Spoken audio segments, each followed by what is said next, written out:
Hello students, welcome to chemistry room.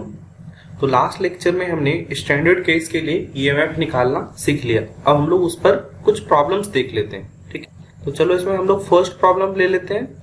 For a cell given below, cell representation देखो यहाँ पर दे रखा है A G plus salt bridge Cu2 plus Cu। ठीक है, तो आप एक काम करो, इस प्रॉब्लम को पहले लिख लो। ये AIEEE 2002 में आया हुआ सवाल है। ठीक है, आप यहां से फाइंड करने की कोशिश करो खुद से। ठीक है, वैसे मैं इसको एक्सप्लेन कर दूंगा। वीडियो को पॉज करो और खुद से इसको फाइंड करने की कोशिश करो और बाद में इसका सॉल्यूशन मिलाना। ठीक है, मुझे लग रहा है कि आप लोगों ने अब निकाल लिया है। तो देखो, इसको अगर हम लोग सॉल्व करना चाहेंगे तो कैसे सॉल्व करेंगे? आपको पता है ये लेफ्ट साइड में हम लोग किसकी बात करते हैं? ऑक्सीडेशन की बात करते हैं। और राइट साइड में हम लोग किसकी बात करते हैं? रिडक्शन की बात करते हैं। हमने एक फॉर्मूला पढ़ा था, लोन, लेफ्ट ऑक्सीडेशन, एनोड और साथ में नेगेटिव। तो ये लेफ्ट साइड जो होगा वो क्या होगा? एनोड होगा, और राइट साइड में जो होगा वो कैथोड होगा। देखो यहाँ पर दे रखा है Ag प्लस, जब एक इलेक्ट्रॉन गेन कर रहा तो Ag का फॉर्म कर रहा है, और यहाँ पर से E0 दे रखा है। स्टैंडर्ड वैल्यू जो है वो मान लो x है। ये हाफ सेल पर का दे रखा है आपका स्टैंडर्ड वैल्यू E0 x। उसी तरह कॉपर जो ये हाफ सेल है, इसके लिए भी E0 वैल्यू इसका दे रखा है y, है ना। Cu2 प्लस 2 इलेक्ट्रॉन गेन करके कॉपर में कन्वर्ट हो रहा है। तो आपको मैंने लास्ट टाइम ही बता दिया था, यहाँ पर एक इलेक्ट्रॉन हो या फिर यहाँ पर 2 इलेक्ट्रॉन हो तो इससे कोई फर्क नहीं पड़ रहा है। ठीक है, हमें इसके स्टैंडर्ड केस में इससे कोई भी लेना देना नहीं है कि ये कितना इलेक्ट्रॉन गेन कर रहा है या ये कितना इलेक्ट्रॉन गेन कर रहा है। ये एक तरह का इनका इंटरनल प्रॉपर्टी है। ठीक है, तो E0 सेल में इससे कोई बहुत ज्यादा फर्क नहीं आने वाला है। अब देख लो, यहाँ पर Ag तुम्हें क्या दिख रहा है? Ag तुम्हें यहाँ पर ऑक्सीडाइज करते हुए नजर आ रहा है, और यहाँ पर कॉपर क्या हो रहा है? कॉपर तुम्हें यहाँ रिड्यूस होते हुए नजर आ रहा है। ठीक है, तो तुम्हें एक बात पता है अच्छे से कि ऑक्सीडाइज कौन होता है और रिड्यूस कौन होता है। जिसका ऑक्सीडेशन पोटेंशियल ज्यादा होता है वो ऑक्सीडाइज होता है, या हम लोग ये कहें जिसका रिडक्शन पोटेंशियल कम होता है वो ऑक्सीडाइज होता है। तो बच्चे, हमारे पास फॉर्मूला तो E0 सेल का एक ही है। E0 सेल इक्वल टू क्या होता है? E0 reduction potential at cathode minus E0 reduction potential at anode. ठीक है, तो रिडक्शन पोटेंशियल कैथोड की बात करेंगे तो कैथोड में क्या होता है? कैथोड में रिडक्शन होता है। देखो ये वाला जो केस है ना, यहाँ पर तो रिडक्शन होगा, ये कॉपर जो है वो रिड्यूस होगा। तो देखो यहाँ पर कॉपर 2 इलेक्ट्रॉन को लेके यहाँ पर कॉपर में कन्वर्ट हो जाएगा, है ना। तो यहाँ पर Cu2 प्लस 2 इलेक्ट्रॉन को लेके Cu में कन्वर्ट हो जाएगा। तो देखो ये रिडक्शन के फॉर्म में ही ये रिएक्शन दिया हुआ। तो यहाँ पर E0 रिडक्शन पोटेंशियल क्या दे रखा है? y। ठीक है, वहीं ये जो सिल्वर है, ये सिल्वर क्या होगा? ऑक्सीडाइज होगा। तो ऑक्सीडाइज होगा तो यहाँ पर ये रिडक्शन पोटेंशियल के फॉर्म में ही दे रखा है। वहीं यहाँ पर सिल्वर क्या होगा? ऑक्सीडाइज होगा। तो ऑक्सीडाइज कहाँ पर होता है? एनोड में। तो हम लोग यहाँ पर फॉर्मूला क्या लगा सकते हैं? E0 cell equal to E0 reduction potential at cathode minus E0 reduction potential at anode. तो यहाँ पर E0 देखो ये रिडक्शन पोटेंशियल के फॉर्म में दे रखा है, क्योंकि ये रिडक्शन पोटेंशियल है ना, प्लस से 0 में कन्वर्ट हो रहा, तो ये हो जाएगा x। तो फाइनल वैल्यू आप पुट करोगे तो क्या आ जाएगा? y minus x. नेक्स्ट सवाल देखो, है ना।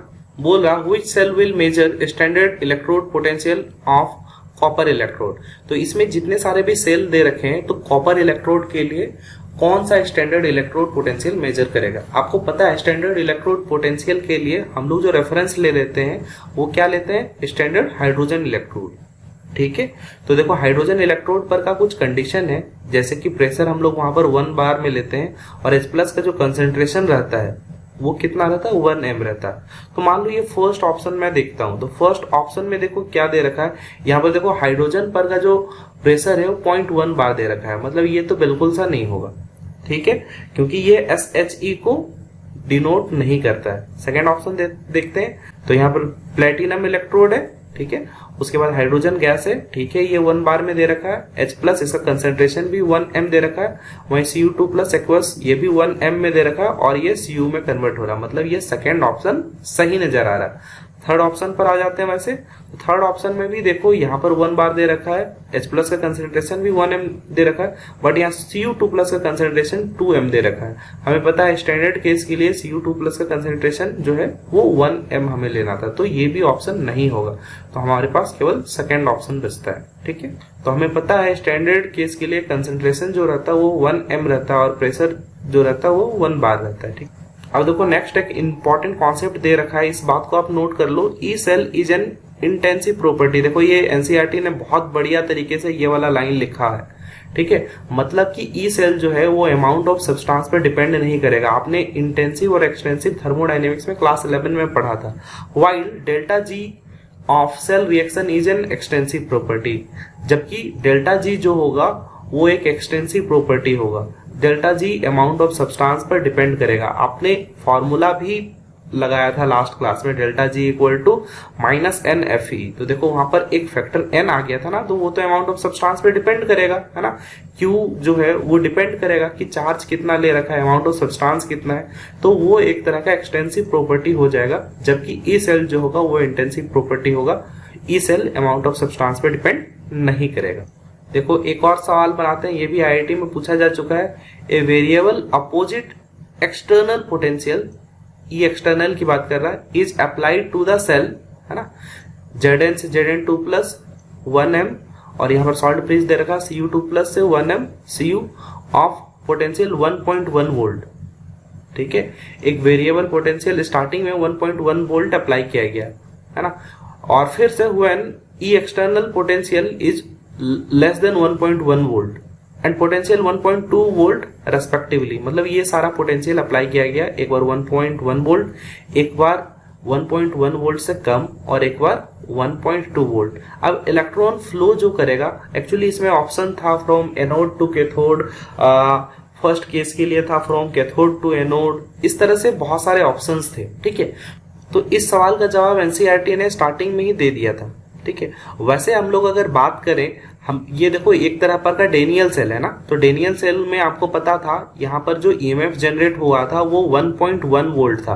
तो यहाँ पर भी आप देख रहे हो कि 3 केस दिया गया है, जब एक बार 1.1 वोल्ट एग्जैक्टली है, एक बार 1.1 वोल्ट से कम है, और एक बार 1.1 वोल्ट से ज्यादा है, जो कि 1.2 वोल्ट इसने लिख रखा है। तो यहाँ पर जब ये 1.1 वोल्ट आ जाएगा उस समय रिएक्शन जो है वो इक्विलिब्रियम में चला जाएगा।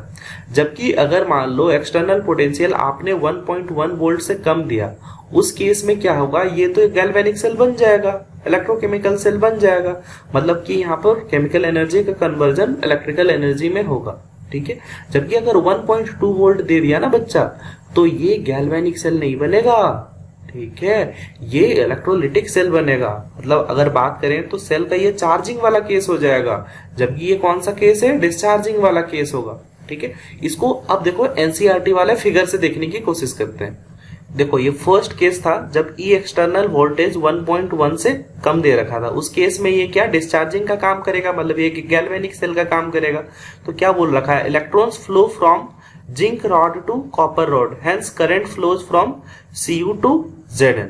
आपने देखा था ना इस केस में क्या हुआ था, जिंक जो है वो 2 इलेक्ट्रॉन लूज करके यहाँ पर चला गया था जिंक, और रॉड पर इलेक्ट्रॉन आ गए, तो इलेक्ट्रॉन का फ्लो यहाँ से इस साइड होगा, मतलब एनोड से कैथोड की ओर रहेगा। और आपको पता है ना जिस साइड से इलेक्ट्रॉन का फ्लो रहता है उसके अपोजिट साइड हम लोग करंट लेते हैं। ठीक है, तो हम लोग बोल सकते हैं यहाँ पर करंट का फ्लो जो होगा वो कॉपर टू जिंक रहेगा, मतलब कैथोड टू एनोड रहेगा, जबकि इलेक्ट्रॉन का फ्लो होगा वो एनोड टू कैथोड होगा। ठीक है, ये बात क्लियर है। अब सेकेंड केस क्या होगा कि जब ई एक्सटर्नल 1.1 वोल्ट हो गया। ठीक है, अब जब ई एक्सटर्नल 1.1 वोल्ट हो गया तो सारी जगह से ये इक्विलिब्रियम में आ गया, तो यहाँ पर कोई करंट तो फ्लो ही नहीं करेगा, तो इलेक्ट्रॉन का फ्लो कहीं पर भी नहीं होगा। No flow of electron for the current, यहाँ पर इलेक्ट्रॉन का फ्लो नहीं होगा। अब थर्ड केस जहां पर ई एक्सटर्नल का वैल्यू जो 1.2 दे रखा था, आप उसको देखो। अगर ई एक्सटर्नल का वैल्यू 1.2 होगा, मतलब कि 1.1 वोल्ट से ज्यादा होगा, उस केस में ये चार्जिंग का काम करेगा। ठीक है, इस केस में क्या होगा, electrons flow from copper two zinc, तो इस केस में ये कॉपर टू जिंक फ्लो करेगा ना, and current flows from zinc to copper, और इस केस में करंट जो है वो जिंक टू कॉपर फ्लो करेगा। बट आप एक बात ध्यान रखना, हमेशा ऑक्सीडेशन जो होता है ना वो एनोड पर ही होता है। अब जो है कॉपर को हम लोग एनोड बोलेंगे और जिंक को हम लोग कैथोड बोलेंगे। तो इलेक्ट्रॉन का फ्लो अभी भी एनोड से कैथोड की ओर ही होगा। ठीक है, तो आपको इस बात का जवाब मिल गया। एक्चुअली सवाल यही पूछा था कि इलेक्ट्रॉन का फ्लो कहां से कहां होगा, तो इस केस में भी एनोड से कैथोड की ओर इलेक्ट्रॉन का फ्लो होगा। ठीक है, अब क्या बोला, measurement of electrode potential, the potential of individual half cell can't be measured. ठीक है, अगर किसी का इंडिविजुअल मेजर करने की बात कर रहे हैं तो वो कैसे होगा। मैंने हमेशा बताया ये जो पोटेंशियल है ये एक तरह का रेस्पेक्टिव टर्म है ना। हम लोग हर किसी को हाइड्रोजन इलेक्ट्रोड को रेफरेंस मान के हम लोग निकाल रहे हैं। We can only measure the difference between two half cells potential which gives the E cell. ठीक है, जहां पर कि एक को हमने हाइड्रोजन इलेक्ट्रोड मान लिया था तब जाके दूसरा हमारे पास आ पाया था। किसी का अगर इंडिविजुअल की बात करें तो इंडिविजुअल हम लोग नहीं निकाल सकते, हमेशा हम लोग रेस्पेक्टिव टर्म में बात कर रहे हैं। और हम लोग जो स्टैंडर्ड ले रखे हैं वो है स्टैंडर्ड हाइड्रोजन इलेक्ट्रोड, जिसके रेस्पेक्ट में हम लोग बाकी सबकी बात करते हैं। देखो ई नॉट Fe3+2 Fe दे रखा है 0.77, ई नॉट Sn2+2 Sn दे रखा है -0.14 वोल्ट। अब मान लो इससे जो सेल बन रहा है तो उस सेल पर का ई नॉट सेल अगर निकालना होगा उस केस में क्या होगा, तो हमारे पास फॉर्मूला तो एक ही है, A naught cell equal to E naught cathode reduction potential minus E naught anode reduction potential. ठीक है, और हमारे पास तो कोई दूसरा फॉर्मूला है नहीं। तो देखो यहाँ पर देखो ऑलरेडी ये रिडक्शन के फॉर्म में दे रखा है, 3+ से 2+ का फॉर्मेशन हो रहा है। यहाँ पर भी ये रिडक्शन के फॉर्म में दे रखा है। अब मैंने क्या बोला, रिडक्शन किसका होता है, जिसका रिडक्शन पोटेंशियल ज्यादा होता है उसी का तो रिडक्शन होगा। तो देखो इसका रिडक्शन पोटेंशियल ज्यादा है तो इसका रिडक्शन होगा, तो ये कैथोड में हो जाएगा ना। तो कैथोड की जगह हमने ये लिख रखा है 0.77 माइनस ऑफ ये वैल्यू -0.14, तो ये वैल्यू आ गया 0.91 वोल्ट, है ना। कितना सिंपल सा सवाल है। तो देखो यहाँ पर इलेक्ट्रोकेमिकल सीरीज को डिफाइन किया गया है। Values of SRP standard reduction potential of various half cells arranged in decreasing order.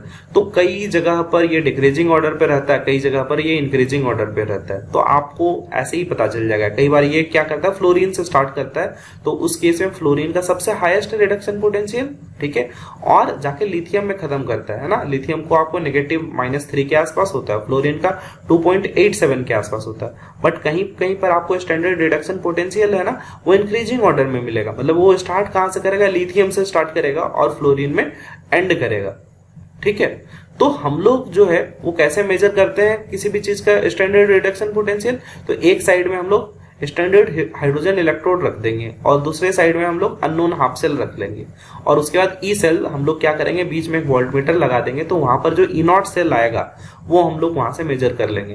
क्योंकि आपको पता है ना, स्टैंडर्ड हाइड्रोजन इलेक्ट्रोड पर के लिए हमने 0 रेफरेंस ले रखा है, 0 मान रखा है। तो उस केस में अगर 0 आएगा तो हमें जो रेस्पेक्टिव बाकी एक जो चीज जिसका निकालना चाह रहे हैं हमारे पास वो आ जाएगा। बहुत सिंपल सा इसका कैलकुलेशन होता है। वैसे हमने लास्ट क्लास में जिंक का निकाला था, तो देखो यहाँ पर कॉपर पर का दे रखा है। तो कॉपर पर का इलेक्ट्रोड को निकालने के लिए देखो यही हमारे पास हाफ सेल बनेगा, और एक साइड में हमने क्या ले रखा है, SHE ले रखा है। ठीक है, तो E naught cell equal to क्या हो जाएगा, E naught Cu2+2Cu minus E naught H+ से H2। ठीक है, तो यहाँ पर इसका वैल्यू जो है वो एक्सपेरिमेंट से 0.34 आता है, और आपको पता है ना इसको हमने तो 0 एज्यूम कर रखा है, तो ये 0 हो गया। तो यहाँ पर ई नॉट सेल क्या हो जाएगा, 0.34 वोल्ट। अब एक और सवाल दे रखा है, देखो कॉपर का रिडक्शन हो रहा है यहाँ पर और उसका ई नॉट का वैल्यू दे रखा है। उसी तरह यहाँ पर हाइड्रोजन का रिडक्शन हो रहा है और उसका ई नॉट का वैल्यू दे रखा है। ये तो 0 होता है, पता ही है सबको। Ni2+ का यहाँ पर रिडक्शन हो रहा है, उसका ई नॉट दे रखा है। Zn का यहाँ पर ई नॉट दे रखा है। ठीक है, ये सारे रिडक्शन के केस में दे रखे हैं। ठीक है, तो इसने सवाल क्या दे रखा है, Cu2+ कैन ऑक्सीडाइज। ये जो Cu2+ है वो किसको ऑक्सीडाइज कर सकता है। अब वापस से आ जाते हैं इन सारे वैल्यूज पे। देखो Cu2+ का रिडक्शन पोटेंशियल हमें दे रखा है 0.34 वोल्ट। ठीक है, तो आपको पता है कोई भी चीज किसी को ऑक्सीडाइज कर रहा मतलब वो खुद रिड्यूस होगा। अगर कोई चीज रिड्यूस होगा उसके लिए उसका रिडक्शन पोटेंशियल ज्यादा होना पड़ेगा। ठीक है, तो यहाँ पर देखो कि कॉपर 2+ का रिडक्शन पोटेंशियल आपको सबसे ज्यादा नजर आ रहा है। ठीक है, और अगर ये रिडक्शन पोटेंशियल सबसे ज्यादा है तो बाकी सबको ये ऑक्सीडाइज करेगा। तो ऑक्सीडाइज होने वाले कौन कौन है, H2 होगा, Na होगा और Zn होगा। क्लियर है, बहुत सिंपल सवाल है। नेक्स्ट क्या बोल रहा है, H+ कैन ऑक्सीडाइज। अब देखो H+ किसको ऑक्सीडाइज करेगा, तो H+ उन सबों को ऑक्सीडाइज करेगा जहां पर कि इसका रिडक्शन पोटेंशियल बाकी सबसे ज्यादा है। तो इसका रिडक्शन पोटेंशियल किससे केवल ज्यादा है, देखो निकल और जिंक से, है ना, ये वैल्यू यहाँ पर दे रखा है। तो या इसका आंसर क्या हो जाएगा, निकेल और जिंक। ठीक है, जबकि Na के बारे में बोल रहा है, Na किसको किसको ऑक्सीडाइज कर सकता है, देखो तो Na देखो ये -0.25 दे रखा है और जिंक का यहाँ पर दे रखा है -0.76 वोल्ट। तो Na2+ जो है वो जिंक को यहाँ पर ऑक्सीडाइज कर सकता है। ठीक है, इसी तरह नेक्स्ट सवाल हम लोग लेते हैं। एक और मान लो दे रखा है Cu2+, देखो ये सारे रिडक्शन के फॉर्म में दे रखे हैं और सबका E0 पर का वैल्यू भी दे रखा है। अब पूछ रहा है H2 कैन रिड्यूस, अगर मान लो H2 को रिड्यूस करना है, ठीक है, तो H2 को अगर रिड्यूस करना है तो ये किसको रिड्यूस कर सकता है, इसको रिड्यूस करने के लिए इसको खुद ऑक्सीडाइज होना पड़ेगा। अगर ये खुद ऑक्सीडाइज होगा तभी ये दूसरे को रिड्यूस कर सकता है। बट अगर ऑक्सीडाइज ये खुद हो रहा है तो इस केस में इसका फंडा क्या है कि इसका ऑक्सीडेशन पोटेंशियल ज्यादा होना चाहिए।